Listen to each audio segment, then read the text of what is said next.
pesaditos como día miércoles aquí en Sabores. ¿Qué cocinamos hoy? Nene Malo estuvo en el bloque anterior y nos dejó un CD de él como obsequio para nuestro público. En este momento lo está firmando, está colocando su rúbrica. Nene Malo está ahí, también está Sebastián, el amigo Sebastián. Claro. ¿Cómo es que? Franco Zeta y Sebastián. Y el dúo de la historia. Aquí, y ustedes vieron que había unas fotografías antes de comenzar este bloque. Las fotografías son de nuestro próximo invitado, un ilustre invitado, un candidato presidencial, Marcel Klopp. ¡Ya está indactado! Está en nuestra casa.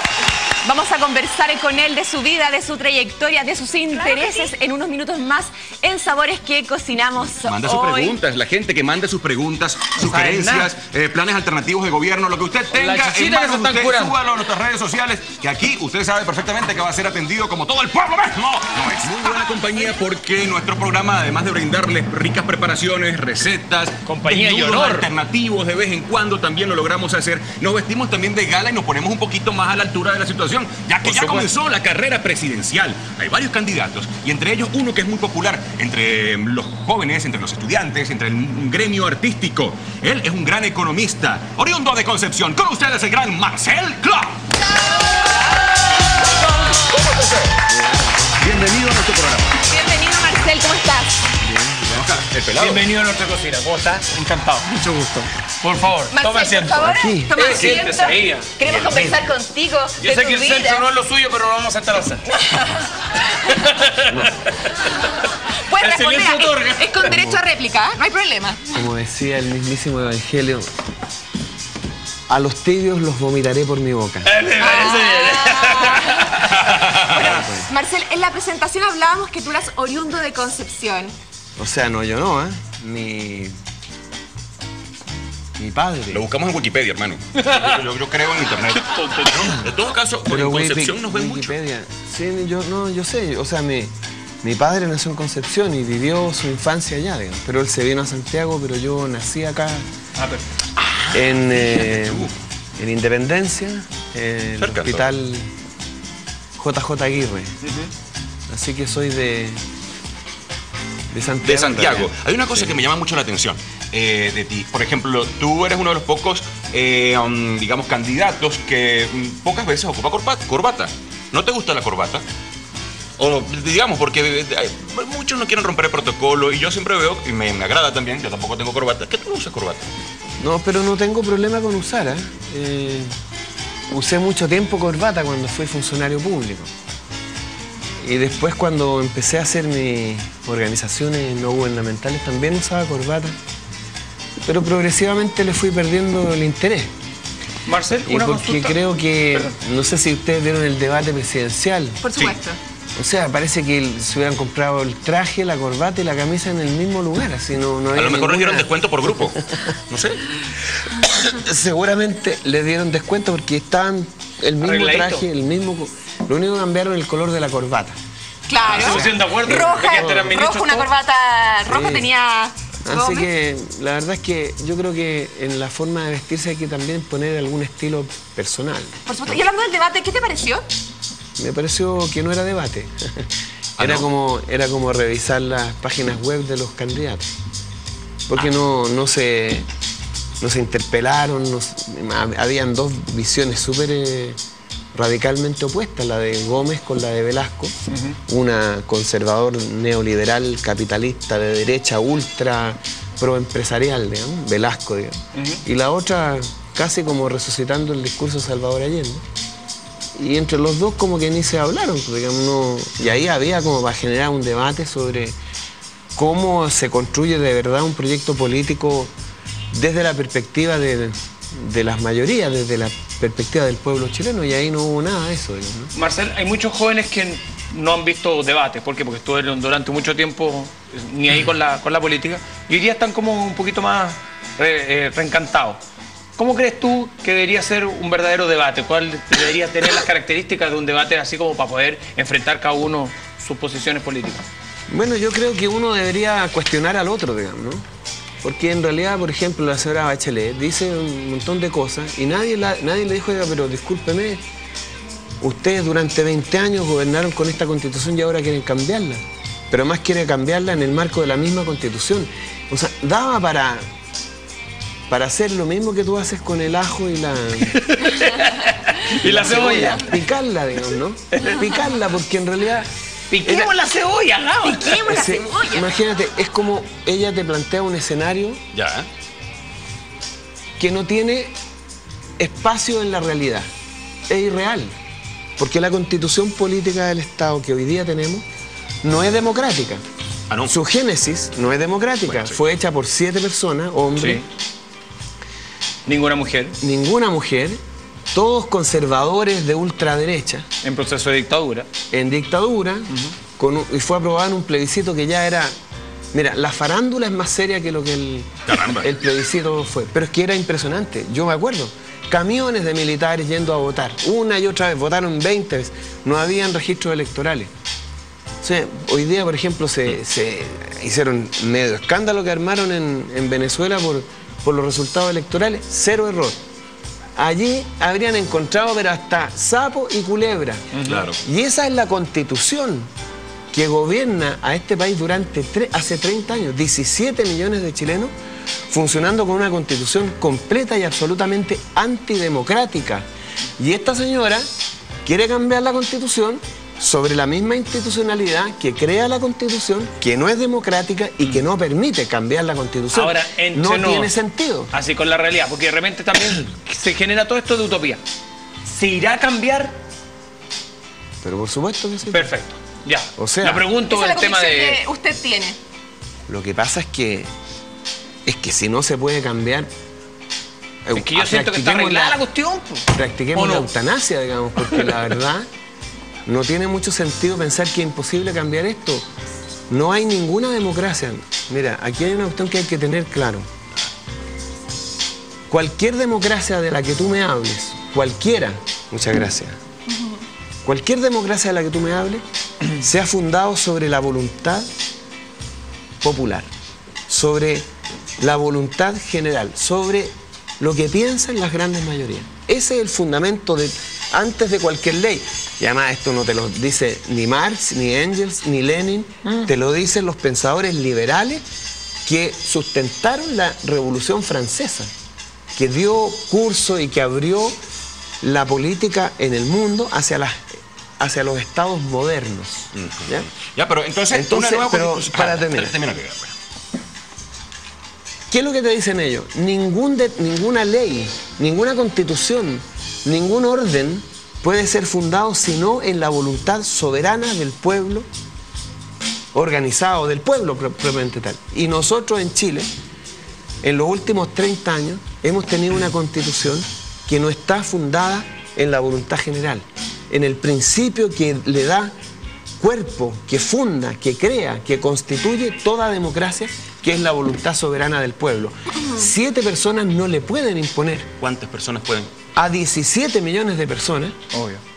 la voluntad de ellos. Además que ni siquiera era un grupo de 7 personas, algunos que venían... Que sea transversal, o sea, nada, no era. o sea, conservadores, radicalmente ultraliberales. Entonces, Pero ¿qué hay que hacer ahora? Sí. Disculpa, permiso, Natalia, que es el mismo orden de ideas con respecto a la nueva constitución. Sería por vía constituyente, por asamblea Sí. constituyente, y esta constituyente debería estar conformada, me dice que en ese momento, hace tantos años, fue conformada por 7 personas de ultraderecha, tal vez. Elegido, a dedo. los de ultraderecha eran de izquierda al lado de los que... Ah, caramba. Hoy por hoy, ¿cómo sería? ¿Sería una pluralidad de opiniones, de derecha, de izquierda también? ¿Todos serían aceptados? Pero por supuesto, o sea, una asamblea constituyente está constituida, valga la redundancia, debería estar conformada por personas que representan a todo el espectro de la sociedad chilena. Tienen que haber estudiantes, mujeres. El 50% de los delegados constituyentes tienen que ser mujeres. Claro. El 60% tienen que ser elegidos desde regiones. Los pueblos originarios deben También estar tienen que- representados. Los estudiantes, los jóvenes, los trabajadores fiscales, los pescadores artesanales. Nosotros deberíamos ser capaces de convocar una asamblea de personas que represente a uno y cada uno de los estamentos de la sociedad chilena. Y a partir de ahí redactar una nueva constitución, y esa nueva constitución tiene que posteriormente ser aprobada en un plebiscito donde hay registros electorales, donde cada uno de los grupos que están interesados tenga sus vocales y pueda revisarse los resultados y que no haya fraude. Se le consulta al pueblo. Claro. Exactamente. Pueblo, previo a ustedes, por último, para ustedes mandarían el plan de lo que es la nueva constitución, la asamblea, o sea, y el pueblo la lee y después vota. Lo que nosotros vamos a llamar a un plebiscito para preguntarle a los chilenos si quieren una nueva constitución sobre la base de una asamblea constituyente. Ya. Si ellos nos dicen que sí, y nos van a decir que sí, más del 70% de los chilenos está de acuerdo, entendemos nosotros, con que exista una nueva constitución democrática, y con esa aprobación nosotros por decreto vamos a convocar a una asamblea constituyente. Bueno, el presidente tiene la prerrogativa con un decreto convocarla. Entiendo. El público está muy interesado en los temas que estamos tratando esta mañana a través de las pantallas de Zona Latina y tenemos una pregunta para ti. Vamos a leerla en este mismo instante y es de Paulina Francisca y dice lo siguiente. Para el candidato corto y preciso, Toma. ¿qué planeas para educación, diversidad sexual, diferencias salariales, hombre y mujer y puerta giratoria? Temas fundamentales. Corto y preciso. Solo No es nada ni tan pregunta corto ni tan Paulina preciso. Francisca, me imagino que hay que desarrollar, la pregunta es precisa, pero hay que desarrollar cada uno de esos temas. Ya, pero hay que... Vamos a ir desglosando, vamos por la educación primero. Ya. De educación nosotros planteamos que la educación es un derecho. Y todo derecho no puede tener precio. Educación gratuita para todos. Para todos. Pero no es gratuita, ojo. ¿Cómo sería? Es que la educación Lucro, usura. La educación nunca ha sido gratis. Lo que nosotros estamos planteando es que para la persona, para el estudiante, para su familia sea gratis. Pero el Estado tiene que garantizar el financiamiento de esa educación. Eso es lo que nosotros estamos planteando. Y se garantiza cómo que las empresas paguen de verdad impuestos en Chile porque no pagan impuestos y recuperar el cobre, nacionalizar el cobre. Y con esos recursos nosotros podemos financiar amplia y masivamente la educación de todos los jóvenes chilenos. Uno de los caballitos de batalla tuyo, Marcela, ha Después, sido no la hemos lucha... terminado. Sí, pero con respecto a esa misma pregunta, para que vayamos en detalle, ha sido la lucha por educación gratuita y de calidad de los estudiantes. ¿Qué piensa con respecto a eso? No, o sea, de calidad, de excelencia. Para cambiar eso de la calidad, porque la calidad es para los productos, ¿no? Y ese es el problema. La educación el no problema es no es un producto es un mercado, es un derecho. Entonces uno plantea la educación de excelencia. O sea, creo que los estudiantes están en su justa razón, ¿no? Piensa tú que hay en Chile más de 500.000 estudiantes que tienen una deuda acumulada de 3.000 millones de dólares. O sea, estudiar en Chile es realmente una osadía financiera. Sí, es complicado. Pero hay mucha gente que está con respecto a esto, ¿sabes? Y mucha gente que conozco, que como no está muy inmersa en todo lo que es el mundo de la política, del debate político, no entienden bien cómo es esto de la gratuidad para todos. ¿Significa, te pregunto, porque me han preguntado la gente, ¿significa acaso que se eliminarían los colegios y universidades privadas o No. que todos tenemos derecho a una educación pública como debe ser? El Estado Pero va a tiene seguir que lo garantizarle a todos los chilenos la posibilidad de ser educados en un colegio público donde pueda tener educación de excelencia, sin tener que pagar. Eso es básicamente la idea. En Chile siempre han habido escuelas particulares, colegios particulares vinculados a organizaciones religiosas y yo particularmente no tengo ningún problema con ese tipo de cosas.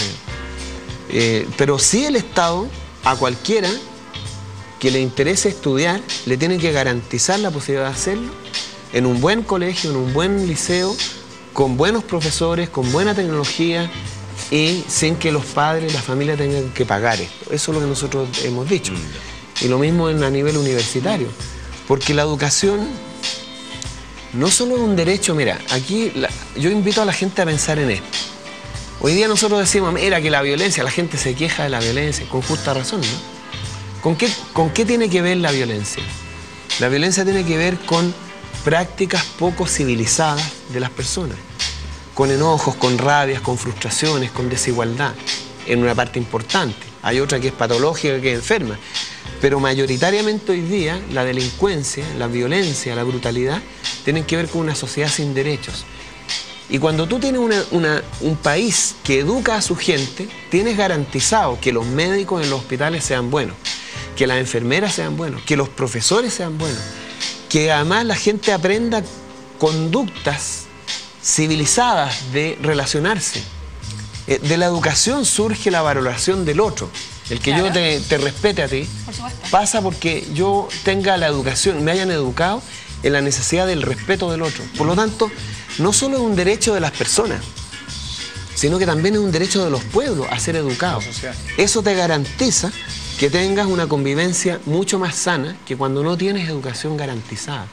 Por eso es importante la educación y por eso nosotros planteamos, y lo hemos planteado siempre, educación pública, gratuita y universal para todos, y lo hemos planteado desde siempre, no ahora, no porque ahora el movimiento estudiantil está, siempre hemos planteado. Y eso vamos a seguir hablando y también de tu participación también en las manifestaciones estudiantiles y todo eso, pero si el público, yo no le nombro lo que le voy a nombrar, cada 10 minutos más o menos se alteran. Marcel, me encantaría saber qué música te gusta. Un par de grupos que te fascinen, que te encanten, que lo tengas en el auto. Los quincheros le encantan. Cuéntanos, Marcel, cuéntanos. Mira, yo siempre he sido fome para la música, así que... Pero importa, o sea, cada uno... Sí, bueno, a mí me gusta mucho la música, los cantautores, los trovadores, Silvio Rodríguez, Pablo Milanés. Arjona. Arjona no. Arjona, mira. ¿Y no te gusta Thalía? ¿Y la cara con que lo mira? ¿Talía? ¿Chayanne tampoco? No. Es que hicimos unos videos muy buenos, Marcel. Hicimos unos videos dedicados a todo el público. Serrat, Sabina. Serrat. Muy bueno, Sabina. Uy, me encanta Sabina. Esa es la música, y además toda la música andina. Ya va, cuando Natalie va Somos músicos pensantes. Natalie va a decir algo y va La música que tiene sentido y razón. Esa me gusta. Mira, esa, como me decía gusta. la Violeta Parra, yo no canto por cantar ni por tener buena voz, canto porque la guitarra tiene sentido y razón. Mira, si te gusta la música con sentido, bueno, te quiero invitar a ver unos videos que no tienen mucho sentido, pero están hechos con mucho cariño. Vamos a ver. Es una locura que hicimos nosotros, don Marcel. Ahora sí. Es una tontera que hicimos nosotros. Mira, hermano, mira. Este es un veterinario. El veterinario del programa. Claro, mira, a él le encanta moverse, es muy juguetón, muy juguetón. Mira a continuación lo que... Mira. ¿Sí te gusta Thalía? Natalia, mira. Ahora te puede empezar a gustar. Una colombiana que murió, ¿no? Sí, No se ha muerto, más bien una mexicana que sigue viva, aunque quiere morir después de que vio el video que se le hizo. Confundiendo con la Soraya. Mira, aquí tenemos esta es Rafaela Carrá, ¿cómo está en este momento, en estas condiciones? Esta es Faye, esta es mexicana también, una niña muy conocida, también no vino hoy. Ella no es nuestra y esta es Arjona. ¿Cómo no te va a gustar Arjona? Mira qué tipo tan viril. Por amor al cielo. un trovador. Un trovador. Me ríe el trovador. Y este es un reggaetonero Bueno, lo que hay. muy lomo. Qué cosa tan de lo último. Un aplauso para Sabores. Los que salieron el otro día, que estos son diferentes. No piensan igual que los otros. No creas, porque ese torero Bueno, mira. es muy parecido a los que tenemos hoy día. ¿A quién? No, te digo, porque esto de la crueldad en contra de los animales es una... Sí, por supuesto. Mira, hay que hacer la diferencia. estos videos fueron crueldad contra el público, realmente, de Sabores que cocinamos hoy. Seguimos en este programa presidencial, grandioso, grandilocuente, fantástico, gracias a Marcel Clot. En un pequeño corte comercial volvemos. Falta Pero pregunta. usted hagan sus preguntas, como Falta ya hizo la la niña que se pregunta respondió. precisa. Ahí vamos a seguir respondiendo preguntas. Un beso y hasta dentro de unos minutitos nada más aquí. Es Sabores presidenciales, es Sabores que cocinamos ahora. Presidenciales, estamos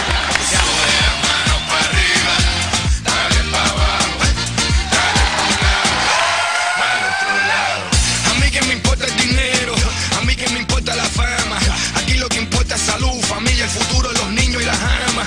Estos artistas no son hombres, todavía hacen pipi en la cama. Lo que son es actores, porque le encantan el drama. That's why I say, echa para allá, todo lo malo echa para allá. Echa para allá.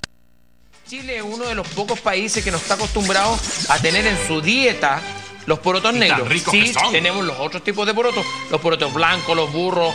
¿Sabía usted que nosotros tenemos más de 200 tipos de porotos en nuestro país? Y la gran 200. mayoría comemos solamente 5, todos transgénicos y todos de afuera.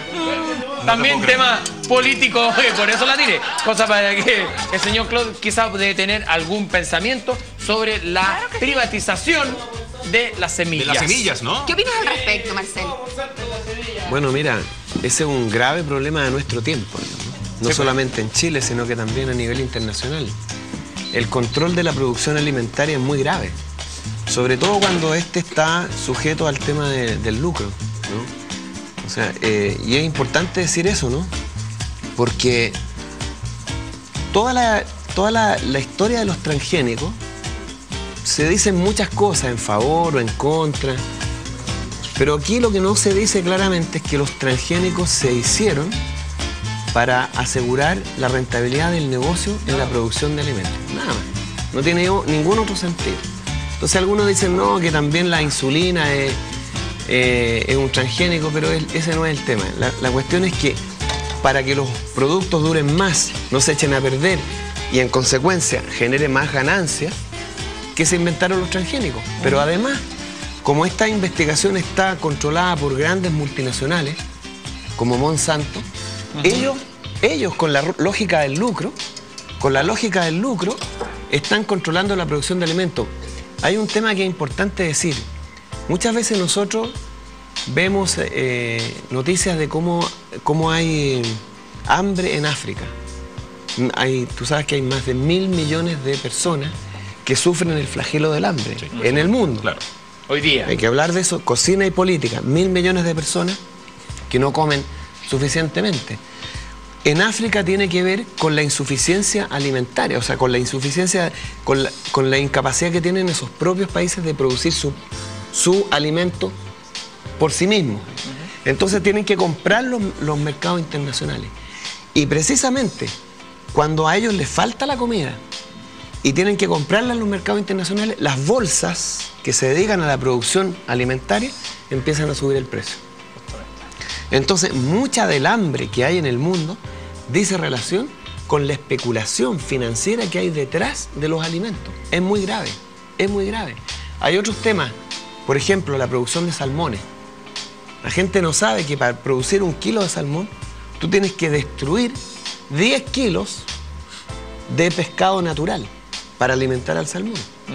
Entonces, tú para producir un salmón, 1 kilo de salmón, destruyes 10 kilos. ¿Cuál es la lógica de eso? El lucro, porque el salmón se vende mucho más caro que los otros 10. Pero ¿cómo se hace?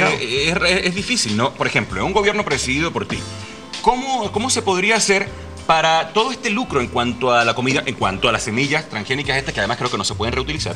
Las semillas transgénicas se pueden reutilizar. Lo que no se puede reutilizar es el campo, porque ya está contaminado con semillas nativas. Pero entonces, ¿cómo hace con los empresarios? Porque al final de cuentas, quienes manejan todo esto son los grandes empresarios. ¿Cómo hace el gobierno para transar con estos empresarios sin expropiar, por ejemplo, o sin aplicar medidas que sean demasiado contundentes, demasiado radicales? Es que yo creo que hay que aplicar medidas demasiado contundentes, bien contundentes. ¿Cómo cuáles? Tú no puedes permitir que la alimentación del mundo esté en manos de especuladores financieros.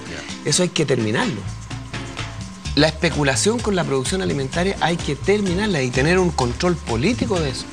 Es decir, asegurarse que el interés público sea garantizado. Y eso, la única manera de que ocurra es que países democráticamente definan políticas que favorezcan la producción alimentaria, la autosuficiencia alimentaria. Mira, bien concreto. Arica, acabo de estar en Arica.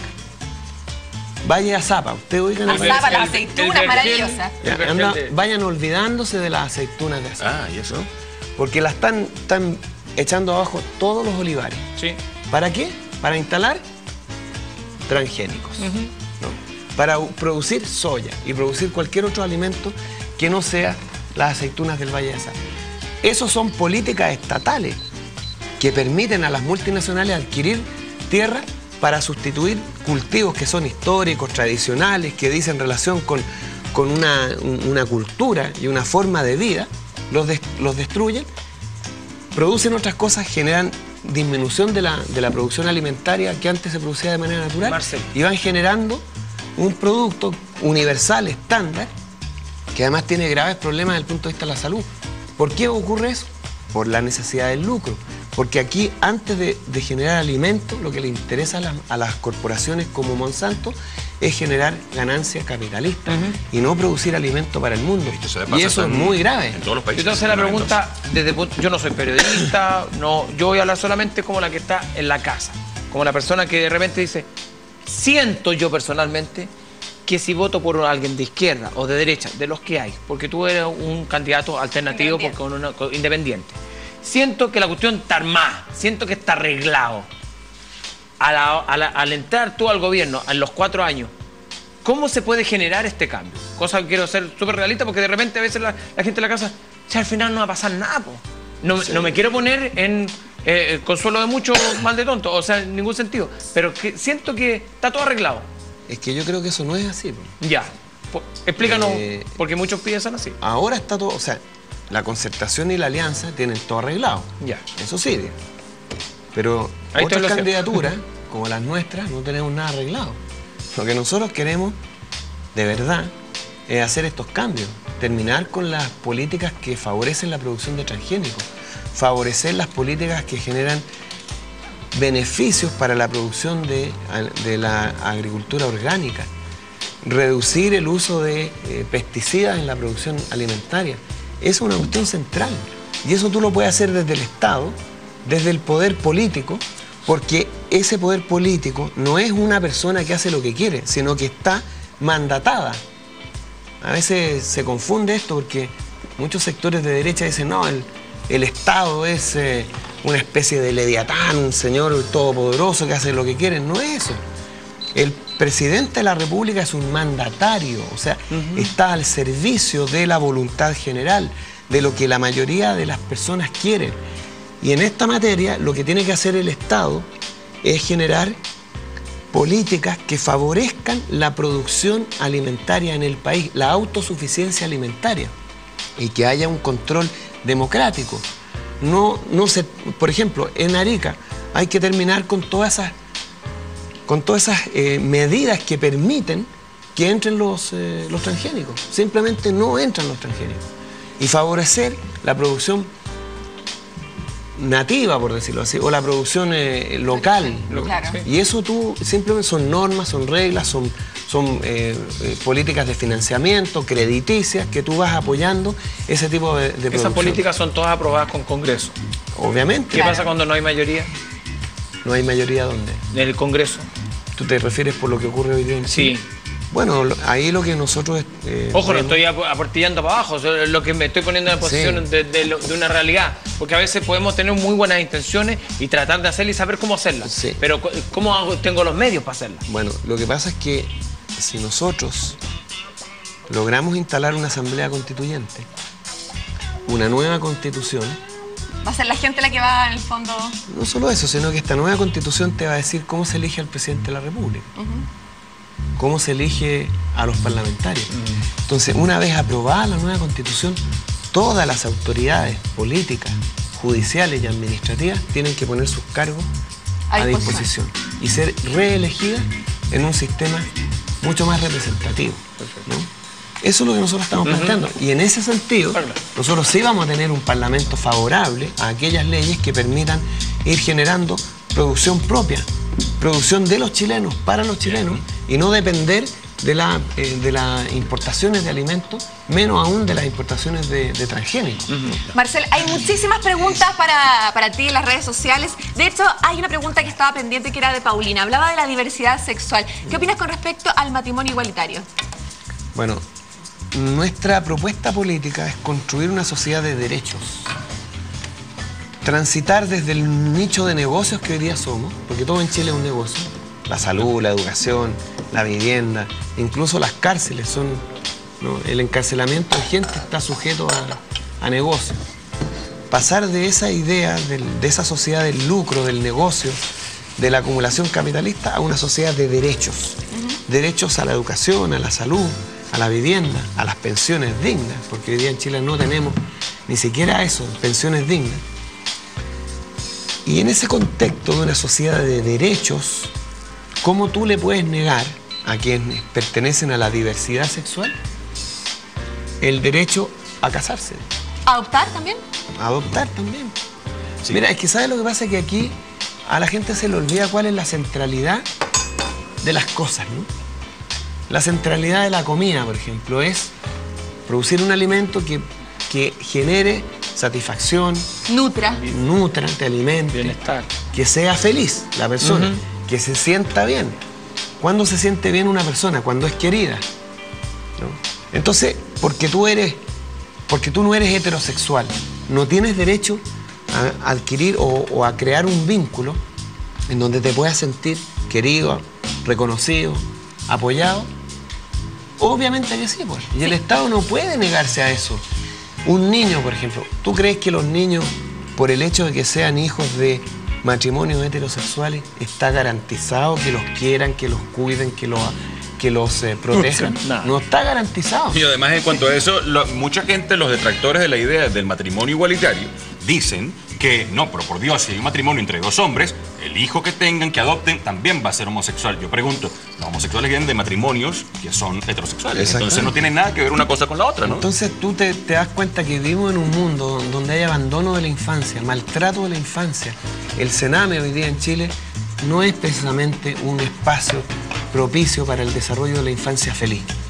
Entonces, de repente hay personas que tienen incluso una sensibilidad especial y pueden darle cariño, afecto, protección a un niño, que es lo más importante en la vida, digamos. Sí. Si tú no eres un hombre feliz o una persona feliz cuando eres niño, el resto de tu vida vas a ser una persona infeliz. El resto de tu vida. Por supuesto, va a seguir. Y hablando de niños, de familia, yo quiero saber, representando a las mujeres, soy la única mujer ahora frente a las cámaras, también tenemos productoras, asistentes de producción. También. Aquí estamos varias chiquillas.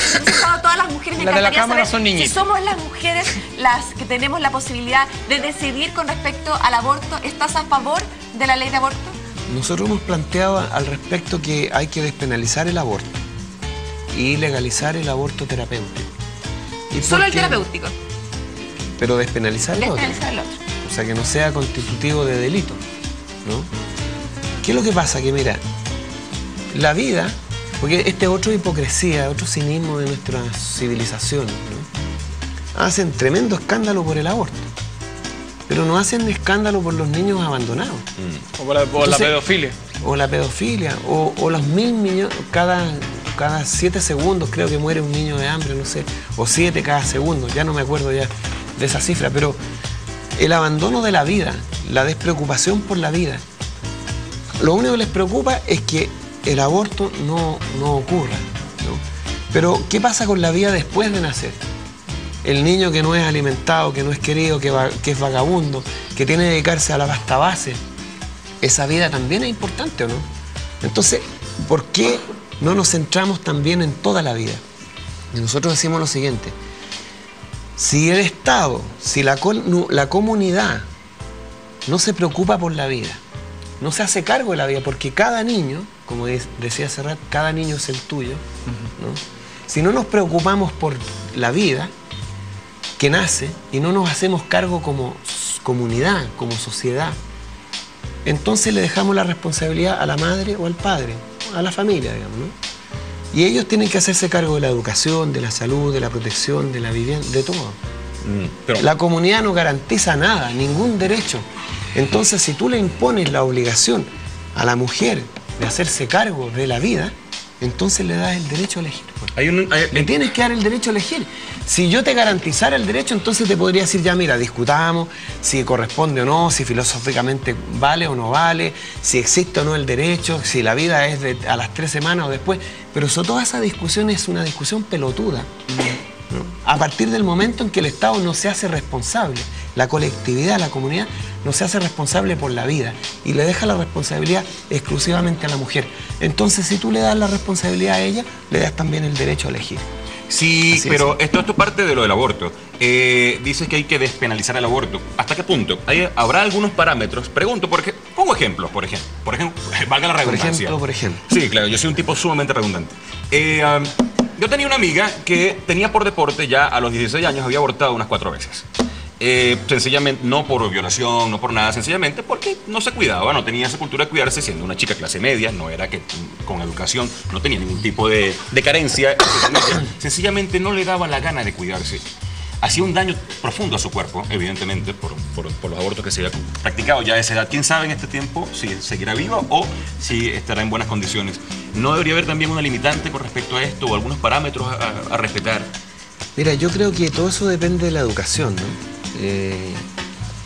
Yo creo que más importante, o sea, cuando yo digo despenalizar el aborto, no digo que, mira, no tenemos que preocuparnos del control de la natalidad y de políticas orientadas a evitar que se recurra al aborto como práctica. Y a mí me parece que esa es la política correcta, porque obviamente las prácticas recurrentes del aborto no son tampoco muy saludables, ¿no?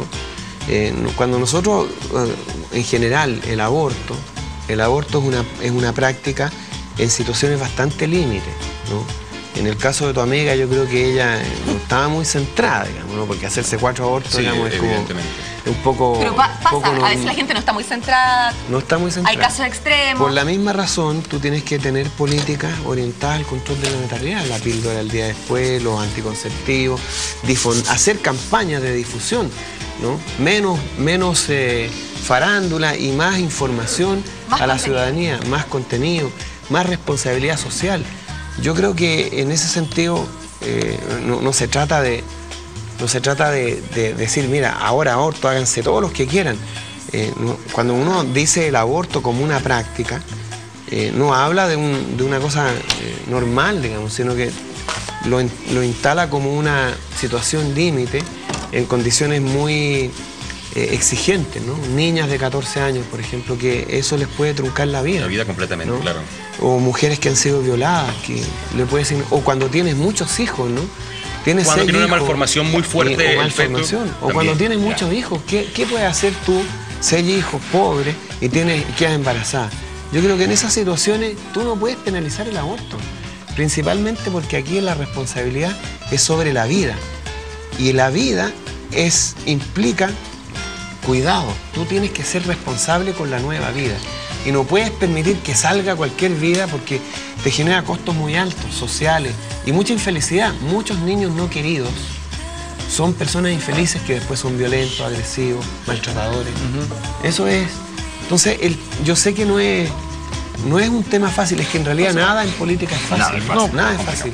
Y tenemos que llegar a acuerdos y a criterios de aplicación de política que efectivamente permitan un mejoramiento, porque eso es lo que nos tiene que importar a nosotros, que la vida nuestra, digamos, como personas y como colectivamente, sea una vida sana, respetuosa, donde tú te sientas acogido, respetado, valorado. Eso es lo que tenemos que buscar. Y aquí valoramos a nuestro público, valoramos a nuestros invitados y te queremos invitar a disfrutar de algo rico, una receta, órale, una sopita de frijoles negros. ¿Quieres probar? ¿Te gusta esta preparación? No tiene carne, ¿no? No. Pero tenemos frijoles.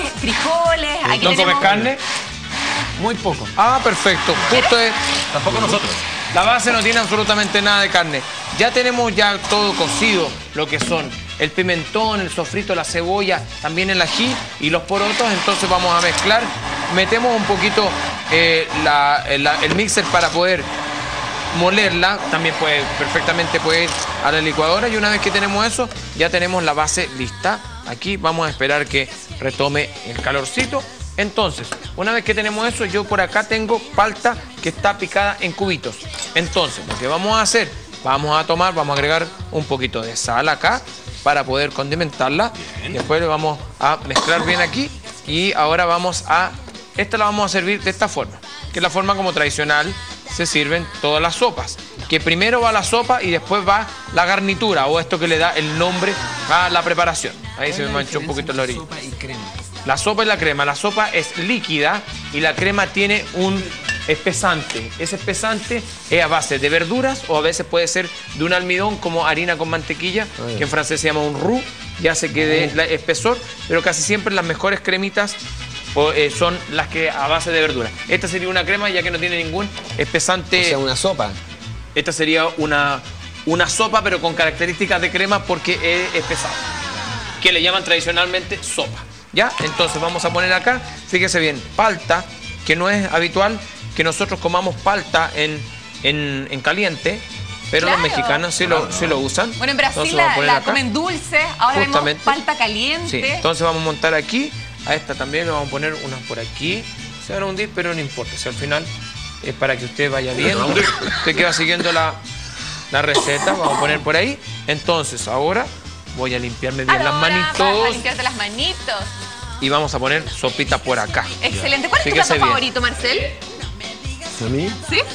Que yo soy medio enrollado con la comida. No importa. Pero algún plato que te encante, que te guste, que no puedas resistirte.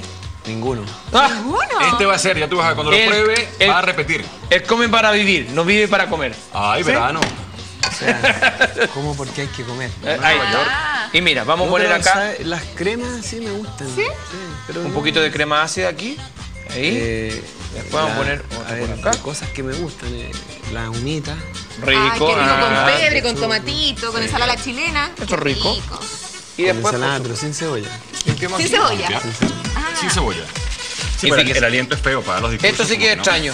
Sí. Las tortillas. No es- Nosotros que estamos tan acostumbrados a no es comer muy las glamuroso. tortillas solamente como una. Como un coctelcito, Uy, quedó así bonito como un este. picoteo. Ahí vamos a poner eso. Y esta que vamos a poner por acá, vamos a poner una tortilla por aquí, otra tortilla por acá. Y por supuesto, qué mejor que compartirla con alguien. Excelente. Que vale la pena, muy como es nuestro muy rica. invitado. Bueno, Ahí aquí está, tenemos. nuestra crema. ¿Es posible que pruebe un poquito o no? Sí. Prueba Ya. nomás. Ya se lo voy a dar yo. Se lo doy entonces. yo, no, porque yo estoy muy Ya, feo. vamos a ver que él. No, poquitito. pero yo prefiero Sí, yo se lo voy a por mi pasar a propio- Marcel. De todas maneras, Marcel, ahí Déjame está. manchar. Eso, muy bien. Excelente. Ni sopla. Está caramba. rico. ¿Está rico? No, que ¿Te no- gustó? Viste que sí, repitió. Ya, Martino O sea, también. Si repitió, es que está buena.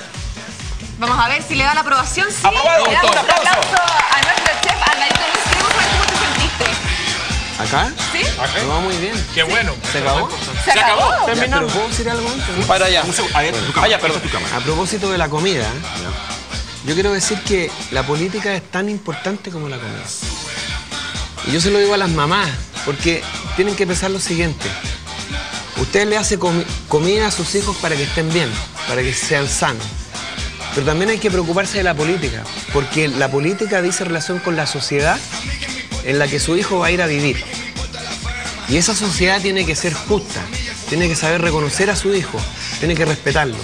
Pero para eso hay que hacer política. Por eso que la política es tan importante como la comida. Perfecto. Muchas gracias. Aplauso, Marcel. Han sido las palabras del candidato presidencial Marcel Clot en este programa especial rumbo a las presidenciales aquí en Chile 2013. Esta repetición de este programa es a las 5 de la tarde del día de hoy. Mañana estaremos en vivo directo vía satélite a todos ustedes con las pantallas de Zona Latina. Otra vez, mira, quiero darte las gracias por haber venido, de verdad, una emoción para mí. O sea, Marcel. cuando supe que ibas a venir me agradó mucho, de verdad. Ojalá puedas volver, es tu casa. Y si eres presidente, vuelve primero para Yo nuestro programa. vengo si me Gracias. invitan. Este, su lugar. Muchas gracias. Hasta mañana entonces, muchachos. ¡Chaito! No se vayan, no se vayan.